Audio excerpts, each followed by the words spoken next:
So I arranged with my friend Will Grigg to come on the show to discuss America's rapid descent into a fascist police state.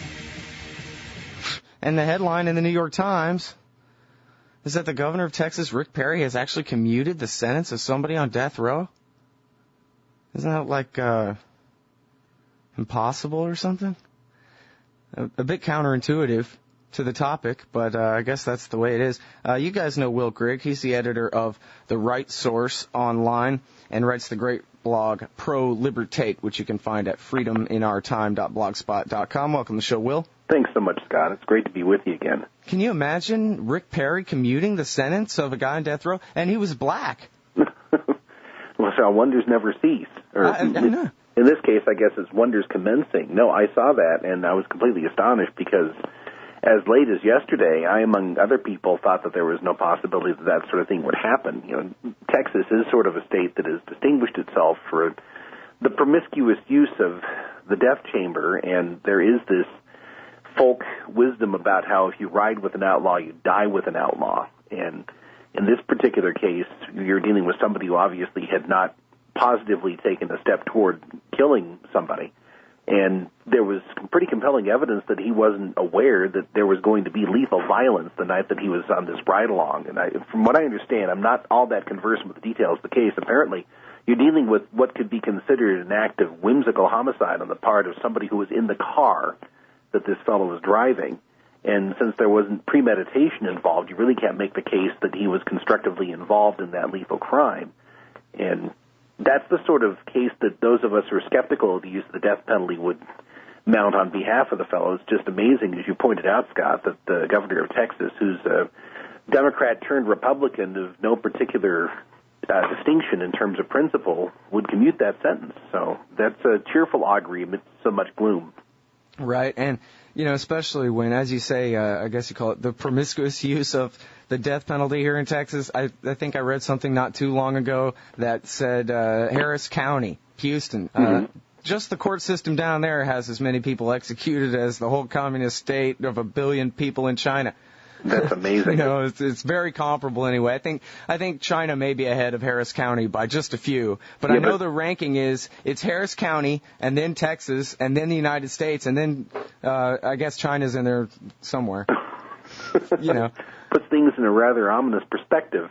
It really does. You know, people still get choked up. You know, home of the brave, land of the free. People, you know, tighten their fist and put it up by their heart and get all teary-eyed and, oh, man, we're so free. And yet, in a country of 300 million people, we have more people in prison than the state of China, where it's just assumed that where the premise of the entire state is that it created you and lets you be relatively free at its whim.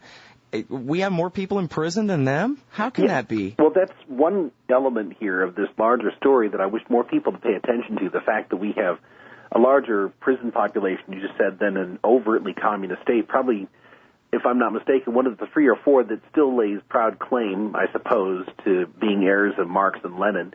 Although in the case of China, you're dealing with sort of an authoritarian corporate state that's ruled by an oligarchy that's sort of a new class type of group that professes fealty to Marxism, Leninism, Maoism, and Deng Xiaoping's thought. But what they mean basically is, well, the state rules everything, and however we justify that claim in whatever obscure document or doctrine we can find some purchase on power, we'll lay claim to that. But apart from that, you can pretty much do what you want as long as you're making money and you obey our dictates. I mean, there's not really so much ideology behind what China does as pure brute authoritarianism. Right.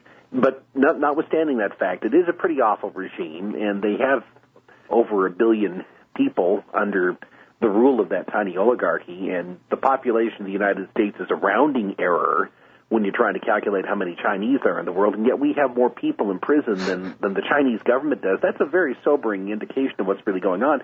And furthermore, I believe, and I've not been able to prove this because I'm still crunching the numbers, but probably the number of nonviolent offenders in U.S. prisons outstrips the number of people in prison in China. I've not been able to confirm that, but I suspect that might be the case. Mm-hmm. You're not dealing with people who've committed actual crimes against persons or property. You're talking about people who are there in large measure because of the so-called war on drugs, which is prohibitionist policy that, like all prohibitionist policies, is completely illegitimate. You really should not have the government in the business of criminalizing vices. That's a really good way to expand the power of the state, a terrific way to destroy individual liberty, and also a pretty good way to abet the growth of vice. It's really a trifecta there in terms of the pure futility of the policy. Well, you're just a dope-smoking hippie, right? That must be. Anybody who's seen a photograph or seen a photograph of me with my family would probably think we're dubious candidates for enrollment in the counterculture. But the point here is that if you examine this policy in terms of what it does to individual freedom and what it does to public morality as well, meaning in this case, the central morality of the Christian tradition, which has to do with the two great commandments, and that resonates with the policy of non-aggression, the non-aggression principle of libertarianism. You don't transgress against the rights of your neighbor. That's, I think, the paramount public moral question. The central question of public morality is, does it encourage or does it discourage aggression against the rights of your neighbor? And measured from that perspective of morality, the drug war is just a horrible failure, and it's an outrage, it's a screaming atrocity. But the thing I find really interesting in the context of this discussion, Scott, is the news item that was in WorldNet Daily this morning about the fact that there was a regulation enacted back on the 14th of February 2005 that permits, once again, the creation of civilian inmate labor camps on military bases, or at least military-owned assets. And the thing that I'm looking at, thing that I'm thinking as I look at this story is that you're dealing here with something that in principle is not all that different from the notorious Logai inmate labor camps that are run by the Chinese military, where you have people who have been found guilty of committing various offenses that would not be considered crimes against persons and property, just crimes against what that government is pleased to call public order, who are taken into the Chinese gulag and then used to manufacture products that are marketed on behalf of the so-called People's Liberation Army. In this instance, the U.S. version would allow civilian inmate labor to be building facilities, including other prisons or military assets, and probably in the long run, given the fact that we have this blending of these large politically connected corporations and this large omnivorous government, you're probably going to have them manufacturing something that would be sold for profit, most likely by military contractors like KBR, Halliburton. You know the constellation as well as I do. But you have really a huge instance of moral hazard here when you have a nonviolent inmate labor program. That's why emphasizing the fact that we have such a huge population of nonviolent offenders who are behind bars, who would be used as uncompensated labor on behalf of what we now have to call the military-industrial national security, military-industrial national security and prison complex. Mm-hmm. And that's the same kind of an arrangement they have in China. It's just China is more forthright about what they're doing than rulers are. And now when you talk about these new camps being set up and so forth, we've heard about this kind of thing for years, and I don't know if anybody's really keeping count, but I guess at this point I'm under the impression that there are already a lot of empty prisons sitting basically in waiting around this country. Yeah. That's the thing that really gets me is, you know, here you have Supermax facility here and Supermax facility there, and they're sitting empty, and they're building more and more of these. That's the thing that I think most people would find properly unsettling, is the fact that when a government is building empty prisons, it obviously intends to fill them. And it's anticipating demand. I mean, you're building excess capacity into a system on the assumption that these things are not going to be lying fallow. I keep adverting to a story that's in Armando Valladares' memoir, Against All Hope. Mr. Valladares was a Cuban poet who was thrown in prison when he was working for the post office in Cuba. Way back in the early 1960s, just after the revolution, he happened to make some kind of an untoward remark about Fidel Castro and the wisdom of the communist revolution in Cuba, and so he ended up spending over 20 years in the filthiest and most despicable dungeons of the Cuban communist regime.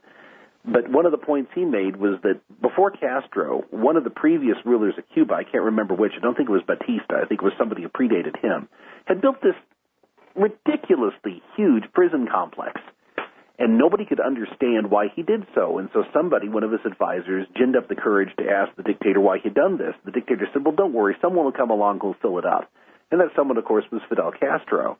And that's where Valladares spent 20 years of the prime of his life, paying the political penalty for speaking out very quietly against the regime. Now, when you see a government, any government, building empty prisons, it's not because they're going to demolish those prisons or convert them to a more suitable use. It's because they're anticipating their own policies will eventually bring in a windfall of inmates. And when I say windfall, I mean that in light of what we learned this morning in a literal sense. You're talking about uncompensated labor that would be used on behalf not only of the government and its entities and appurtenances like the Pentagon, for instance, but also on behalf of any of the corporations who are contractors or subcontractors working on behalf of the government.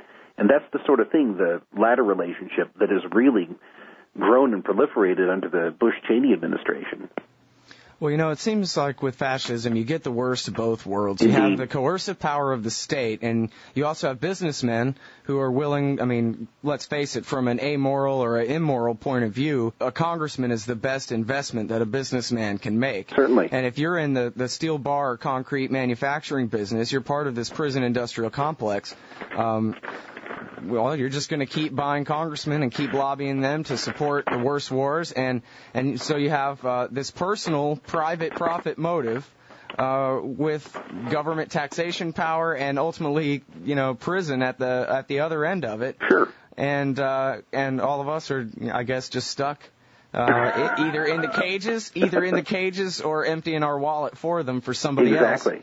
Yeah, whether emptying the wallet directly is through direct taxation or more subtly as through inflation, as government deficit spending is being used to prime the pump of this entire corrupt enterprise. And that steals, of course, from the purchasing power of our dollar and our savings and so forth. We're seeing a lot of that happen right now as the subprime mortgages are being bailed out and the lenders are being the beneficiaries of corporate welfare on Wall Street. But when you talk about the fact that there are so many of these corporate entities that opportunistically attach themselves to this military-industrial prison complex, you're talking about something Adam Smith referred to way back in the 18th century as the man of systems, somebody who snuggles up to a ruler so as to protect himself and his interests against competition in the free market. And Adam Smith, being a cynical and perceptive observer of human behavior, said something to the effect that you cannot have an association of merchants gather without them hatching some conspiracy against the interests of the public. And, of course, that's true when they're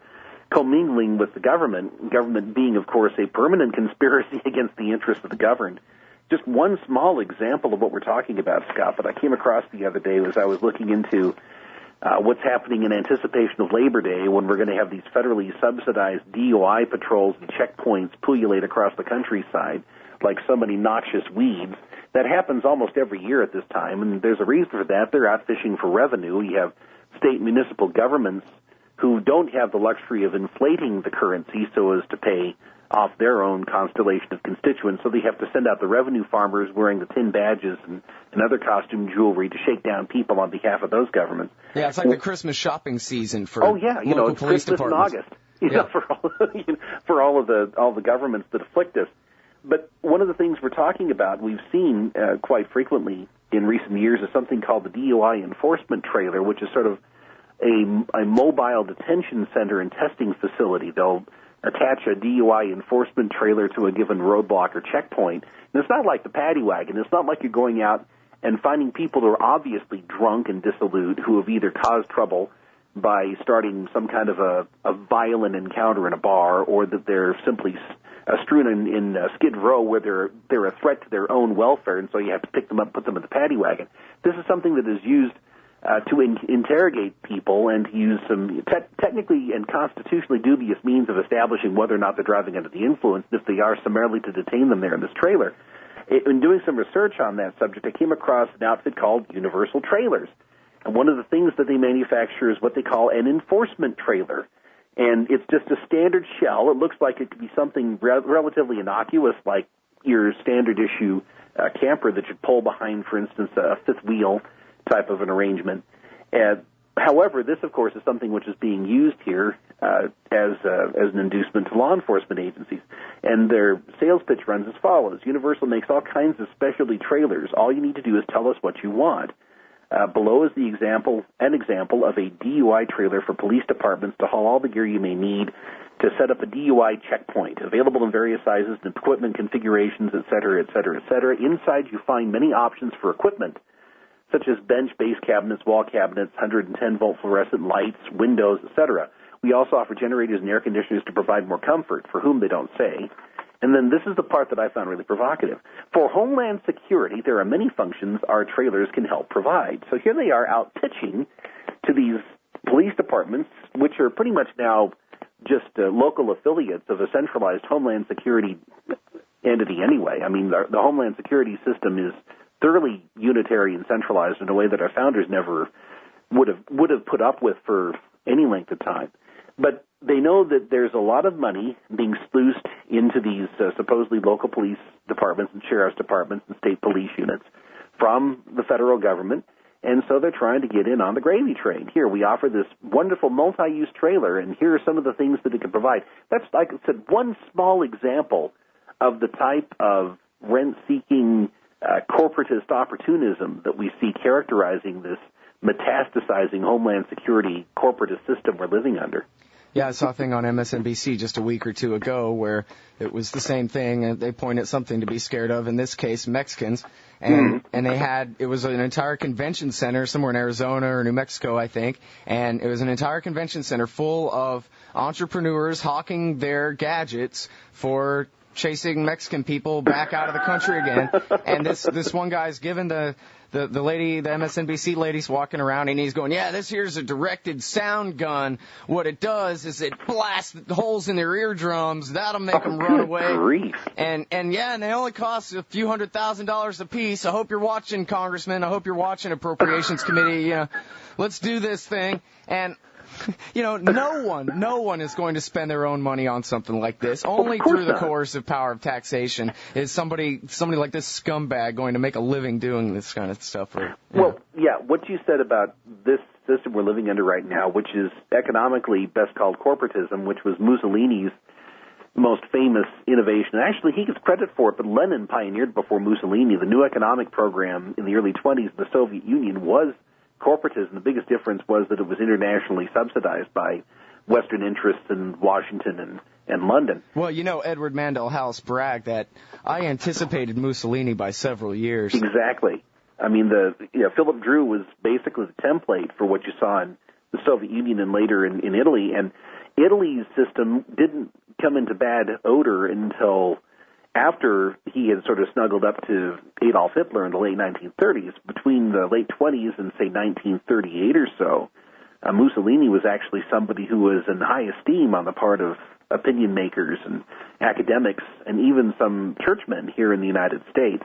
And when FDR sat down with his little clique to develop the New Deal, they used as their model the writings of Giovanni Gentili and some of the other fascist theoreticians in putting together their own model of the corporate estate. And so this is something we've been dealing with for a long, long time. You can make a really good case that this actually started to afflict our country back in World War I, but it's now reaching the full malignant flower of the seeds that have been planted over a century ago when we see overtly this union between the worst elements of the coercive state, the military and law enforcement on the one hand, and then, as I said before, people who are in the corporate realm who want profit without risk. They're not entrepreneurs, really. Entrepreneurs are risk takers by the strict definition of the term. You minimize risk by becoming a political or economic concubine of the state.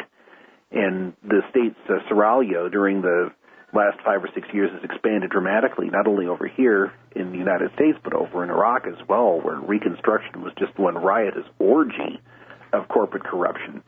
And that's pretty much the model for the world that they want to inflict on the rest of us in the name of global democracy. It's actually a degenerate form of corporatism with all the overtones and appurtenances of fascism, and economically it would be of very little use to anybody apart from those who are politically connected. Hey, you just did such a good job explaining that. It made me think that we ought to take a little bit of extra time to go a little bit further, and maybe, Will, you and I can help convert a left-winger or two to libertarianism. It occurs to me that basically the case you just made, the libertarian case against corporatism, is by far the best one, that a liberal or leftist case against corporatism can only lead straight to total statism. Yeah. That the real opposite of this fascist system you describe is a laissez, faire, free market system. And further, is it not the case, Will Grigg, that it was a bunch of sick, evil, conservative, right-wing, corporatist, capitalist scum who created the regulatory and welfare states in America just to bribe and confuse the American people into thinking that the government was somehow protecting the people from the people who created the state in the first place? Well, Scott, one of the things that we deal with here is the mischievous misidentification of some people as conservatives. It's being done primarily right now by people who are in the pay or at least in the orbit of the Republican hierarchy. I mean, if you go way back to the founding Republican president, Abraham Lincoln, you had really the embryonic stage of what would be considered now a type of corporatist state. He was somebody who was an attorney representing railroad interests back in the 1850s before he became a serious candidate for president. And you had a couple of free market attempts to create railways. And what they would do at the time is, I think we've discussed before, Scott, when they were dealing with the complication of Indians who lived on lands that they wanted to run railroads through, they would make deals with the Indians and buy or trade for the land. Whereas, on the other hand, when you had some of these federally supported railroad initiatives, they would simply send in the army to expropriate the Indians through annihilation if nothing else proved to be availing, which is how you had Sheridan and Sherman and other people whose names I usually pronounce only after spitting, would send in the cavalry saying the only good Indian is a dead Indian. We have to wipe them out down to the last woman and child. Yeah, nits make lice. Exactly. Nits make lice was one of the refrains. It was Sherman who wrote the only good Indian is dead Indian. They had, of course, sharpened their fangs on the flesh of Southerners during the war between the states, and then they redirected their efforts on behalf of the same Leviathan, the same emerging corporate estate, by taking after the Plains Indians. And the rest, of course, is really bad and heartbreaking history. But you go a few decades later and you have the so-called progressive movement, which was something that gestated, I think, in equal parts on the movement left, the Bellamys of the world. The fellow who composed the Pledge of Allegiance was a brother of Edward Bellamy. Edward Bellamy was somebody who believed in creating a centralized, what he called nationalist regime in the United States that would be recognizably socialist and utopian in nature. You had that faction sort of leading into the progressive movement. That's a heritage Hillary Clinton is proud to claim, by the way. She was asked about her political philosophy in a recent so-called debate, and she said, no, I wouldn't call myself a liberal, because liberals historically are people who believe in minimal government and individual rights, whereas I consider myself more of a progressive. That was a very important admission by Hillary Clinton. She was laying claim to this element of our political establishment's heritage. It's amazing when they talk that way, isn't it? I just love it. It really is. I'm sorry to interrupt. Please No, go. That's okay. On the other head of this hydra, if you will, this creature was represented by Teddy Roosevelt, who I think was certifiably insane. He's somebody the Republicans like to claim as their own. He was, of course, kindred to FDR, Franklin Delano Roosevelt, but he believed in busting the trusts on the assumption that, once again, these large private corporate entities have too much power and they're able to create dislocations in the market. So obviously the thing to do is to use that element of society that is completely immune to the market, which is the government, and bust up these private entities, thereby creating a larger and more monopolistic government. I don't know how the logic makes any sense, but that more or less was the position that Teddy Roosevelt espoused. Well, here's the logic. The logic is, and that government monopoly is controlled by the people in the democracy through our vote. Mm-hmm. Yes, better living through coercion. Mm-hmm. I mean, that more or less is the unfortunate credo of the statist left. I'm still looking for an anti-statist left. I don't know if such a thing can exist, but if it can exist, I'd sure like to find it. People on the left generally seem to think that in this corrupt fusion of corporations with government power, it is the former that is the senior partner and the corrupting element. And the problem is that a corporation, absent the cooperation of government in some way, cannot compel anybody to do anything. It certainly cannot compel people to consume their products or to take their services or to pay, to capitalize their undertakings, this has to be done through coercion. Coercion is the defining attribute of government. I remember about 12 years ago, I was in Copenhagen covering a UN conference, and I had the opportunity very briefly to corner and question Bella Abzug, the late unlamented grande dame of the most Marxist element of the feminist movement. And she was giving forth in her lecture about how we needed some kind of an international version of what had happened under the progressives in the United States back in the early 20th, late 19th century in order to combat today's economic royalists. And the question I had of Abzug was, does your foundation get any money from economic royalists? And she said, no, we get our money from foundations and the government. And I said, how are these not economic royalists? I mean, the people who built the foundations are those corporate interests that had cuddled up to the government on the one hand. And, of course, the government is nothing if not royalist, unless, of course, it's outright authoritarian and dictatorial. A royalist government is actually a more innocuous form of that affliction than a dictatorship or even a mass democracy where there is no limit through the law to what government can do. But that, I think, represents the type of myopia you're describing here, Scott, in that as long as this was funneled through some kind of a certifiably left-wing institution like Bella Abzug, I think it was called WEDO, the Women's Economic Development Organization, as long as it's funneled through that kind of an entity, it really shouldn't be considered the product of economic royalism when actually it is, I think, the purest form of what they're talking about here in terms of the corruption that is attendant to politicized corporate wealth.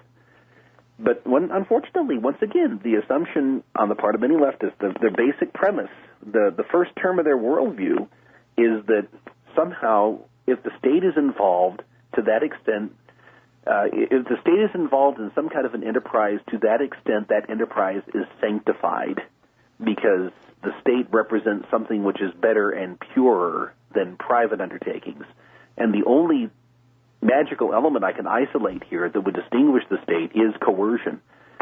So really, when you think about it, once again, their worldview is that coercion is the key to better living. Yeah, and for the leftists who mean well, which I guess is 99% of them, but the ones who are on the far left who actually tend toward Marxism and so forth. I mean, the whole theory there is that the only reason that we have the tyranny of private property is because of the socialist state that everyone's forced to pay for that protects the private property tyranny of, the evil patriarchs and yada yada like that. But, my argument is if that's really the case, if you really believe that, well then what you really want is to wither away the state so that it can no longer prop up that private property. The idea that somehow creating a dictatorship of the right people means that the next step after that dictatorship will be a communist paradise without a state, it doesn't make any sense at all. If you really want to wither the state away,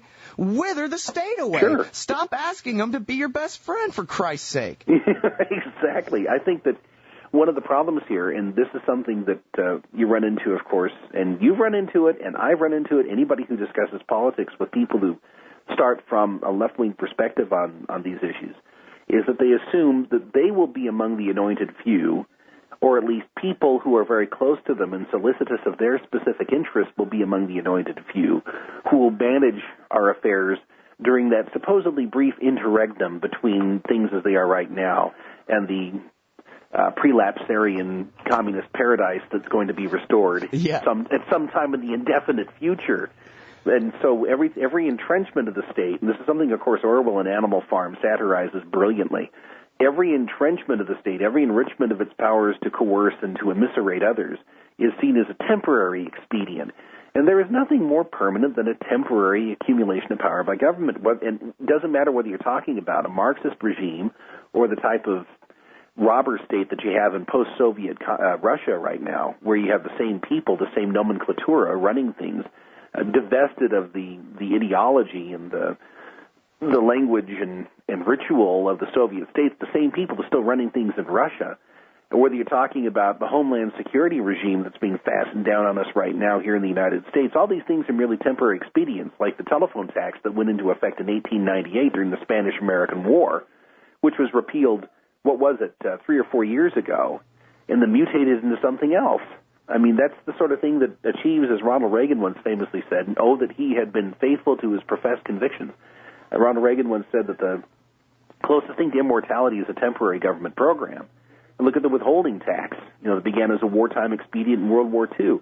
But the idea is that these things are all temporary and that at some unspecified time, either normalcy will be restored or something much better will be given to us. I mean, George W. Bush professes to believe, who knows whether he actually believes it or not, that by this strenuous exertion of generational war, we're going to rid the world of evil, in this case, the unspecified, conveniently non-denominational scourge of terrorism, which Bush wants us to believe is something that we can defeat through the use of terror, through the use of such things as dropping 10,000-pound bombs on residential neighborhoods in Baghdad, which is a pretty good definition of terror.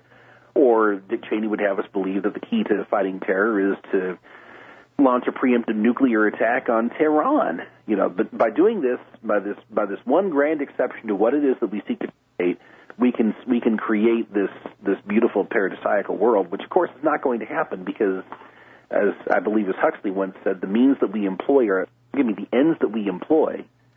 I've got that backwards twice. The means we employ are the ends in the making. Right. And if you use terror, what you end up with is terror. Orwell said the same thing. The purpose of terror is terror. The purpose of torture is torture. Well, and it seems like that fascist state that we started the interview describing is really mostly a result of the foreign policy coming home, right? That's what they call it, the war at home. Yeah.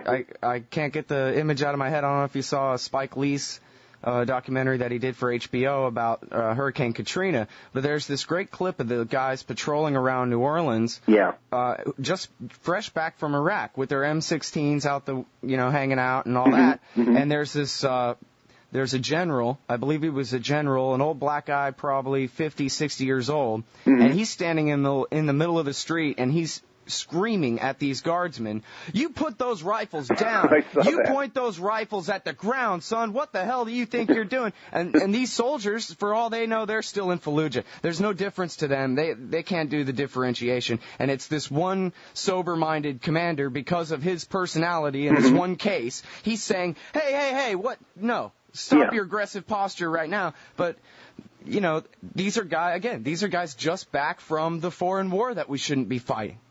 What's even more sobering. You probably read that book, whose name escapes me right now, that was written by an embedded reporter from Rolling Stone who spent quite a time over in combat with a Marine combat unit in Iraq.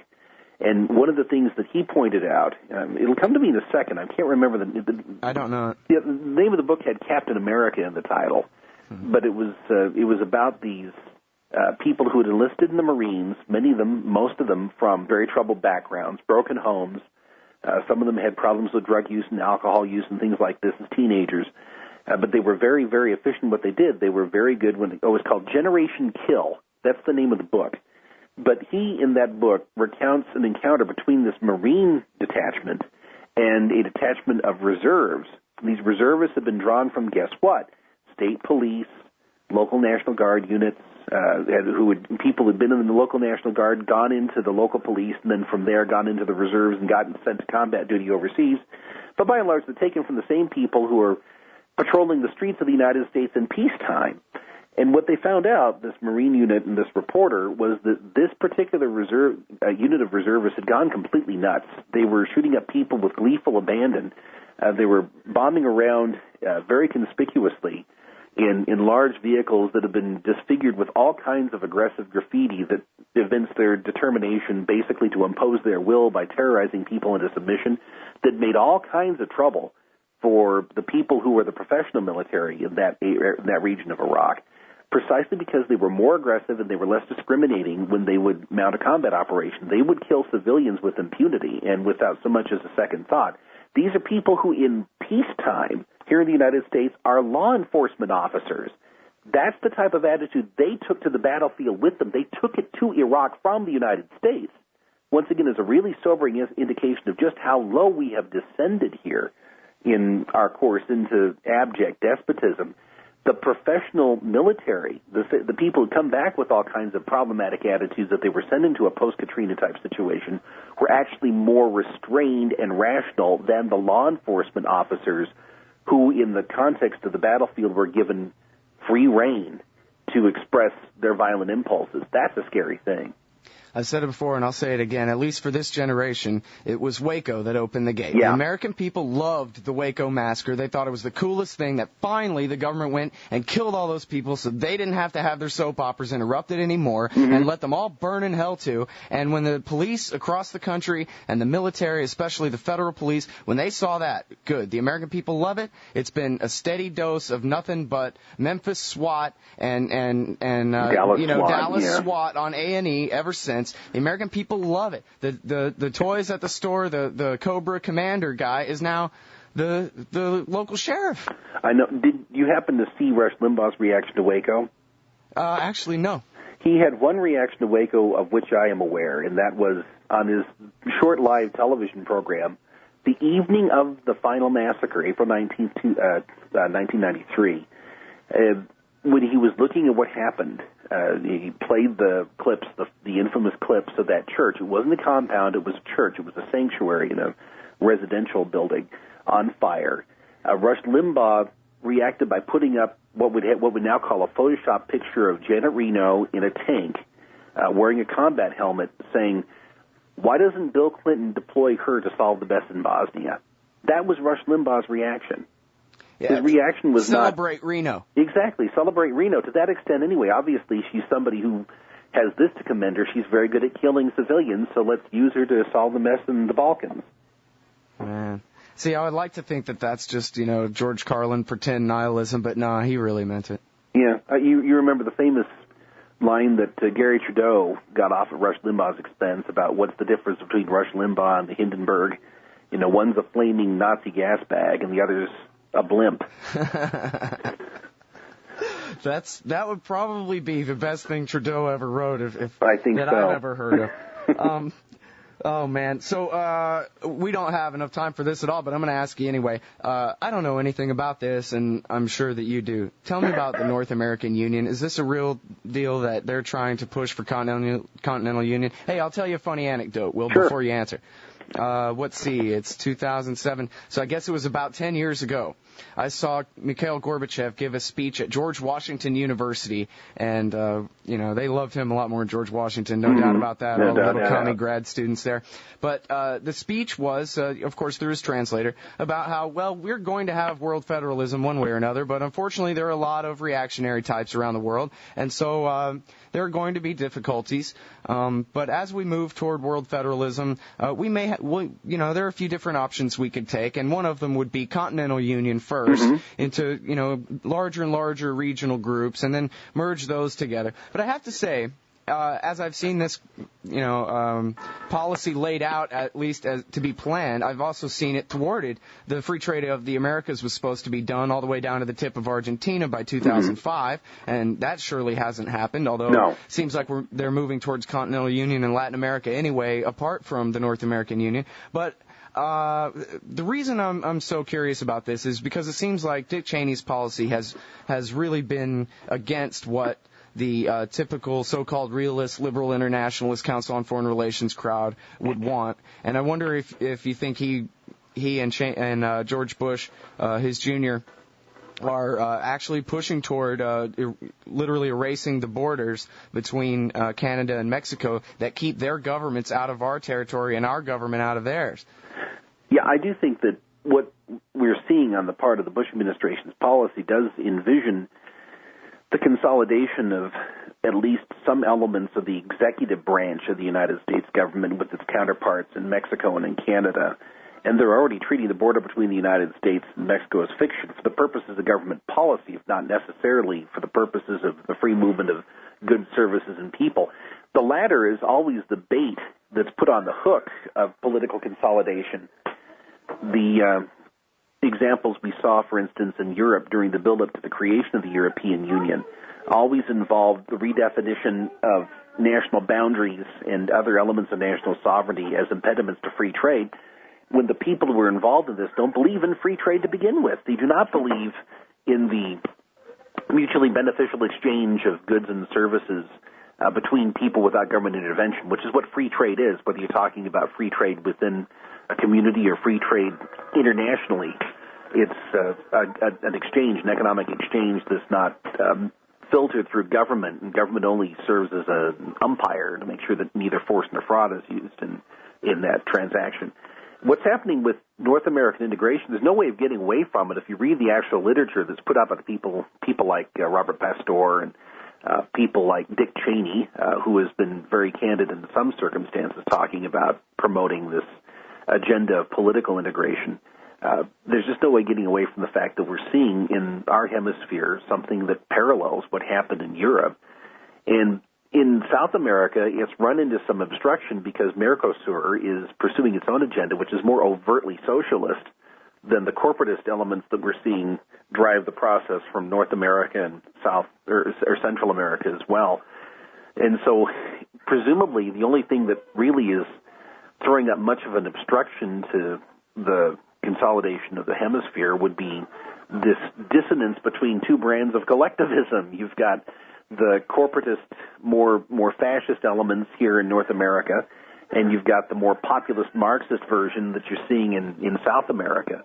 And they've not been able to reconcile those two versions, and that's what's holding up the grand design. But there really aren't impediments of that sort on a similar level between the United States and Mexico. Interestingly enough, Canada has started to get crosswise with Washington over claims to Arctic sea lanes. You see where there's this resource rush underway where the United States and Canada, Greenland, I believe Denmark, and of course Russia are all trying to lay claims to some of the mineral-rich elements of the Arctic. And this has created some tension between Ottawa and Washington because this is sort of ironic. There's a particular sea lane, I can't remember where it's located exactly, it's up in the Arctic waters, that Canada claims as its own territory, and it has a pretty convincing claim to it. The Bush administration, on the other hand, is saying we need to internationalize that particular channel, that particular waterway. And any time the Bush administration is invoking international standards, of course, it's seeking to use them to advance the interests of its own clique. I mean, that's what happened with the war in Iraq. Suddenly, the Bush administration is talking about the sanctity of UN Security Council resolutions that are supposedly being violated by Saddam Hussein. And because these are supposedly being violated by Saddam Hussein, Bush has the solemn responsibility to use our military to carry out these covenantal decrees by the Security Council. Now, of course, when there are other resolutions the Bush administration doesn't like, they're not nearly as diligent in carrying them out. But the fact is, we got a similar situation here. Suddenly, the Bush administration is speaking the language of internationalism, not all that different from what you find in the so-called Law of the Sea Convention. We want to internationalize these waterways as a way, presumably, of making them available to the same corporatist interests here in the United States that have been benefiting from so many other things that the Bush administration has done. And you have Canada talking the language of territorial integrity. And that is one of the type of issues, that's a representative of the type of issues that might, throw some sand into the gears of consolidation between the United States and Canada. Mm-hmm. And there are other issues, of course, outstanding between Washington and Mexico City. But any way you look at it, if you take away some of what I consider to be exaggerated concerns, for instance, about the type of highways being constructed, my problem is not that there are highways being constructed. My problem is that they're all part of the same corporate structure we're talking about. Mm-hmm. You're talking about something which is being politicized. That's my chief concern. Take that out of the equation, you still have an unmistakable drive to amalgamate the worst element of these three governments, which is the executive branch of all three of them. And from that arrangement, no good can come. Right. And I guess, when you talk about that example in Canada, it makes me think that a lot of the hype on the right that, this is the New World Order takeover of America, they really kind of got it inside out. This is America's takeover of Canada and Mexico. This is the American political elite's takeover of the hemisphere. Mm-hmm. I mean, the same people that have been causing unfiltered misery for decades are now expanding their reach in ways that are going to have a really bad impact on people outside of our borders. I mean, if you want to see the benevolent handiwork of the American political elite, go to an Indian reservation sometime and take a look at how those conquered peoples have been treated. You know, that's more or less the life that they have envisioned for the rest of us. Yeah, that sounds about right.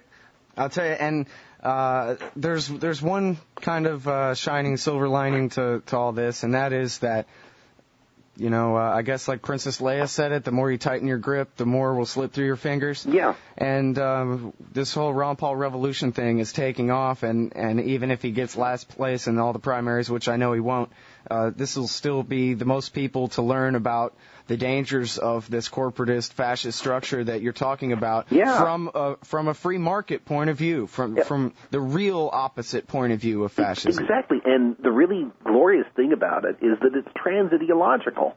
You've got people who have been involved in utterly disparate political undertakings who are uniting behind this campaign, and as Ron Paul says, it's not about him. He just happens to be somebody who has embraced these principles. It's the principles that matter. He takes himself almost entirely out of the story, which is how a statesman would handle this. I mean, he's somebody who's inexplicable in contemporary terms because he's an actual statesman. He wants to submerge himself in the actual principles of the issues that matter here. But a lot of people who had nothing to do with each other are being brought together on the common ground of freedom, which is probably the most encouraging and hopeful development that I've seen in my lifetime. Yep, I'm really enjoying it down here, I'll tell you, and especially as we march to war with Iran, which will be the topic of our next guest, Wayne White, here after this short break. I'm damn near despair knowing how powerless I am to do anything about the march toward disaster going on, and yet every day I can click on the Lou Rockwell blog and see something to give me some hope. So exactly. All right, William Norman Grigg, you're awesome. Thank you, sir. The website is TheRightSource Online. Yeah, RightSource Online, not TheRightSourceOnline.com. I always screw that up. And I know this one. It's freedominourtime.blogspot.com, Pro-Libertate. Thanks very much for your time, Will. Thanks so much, Scott.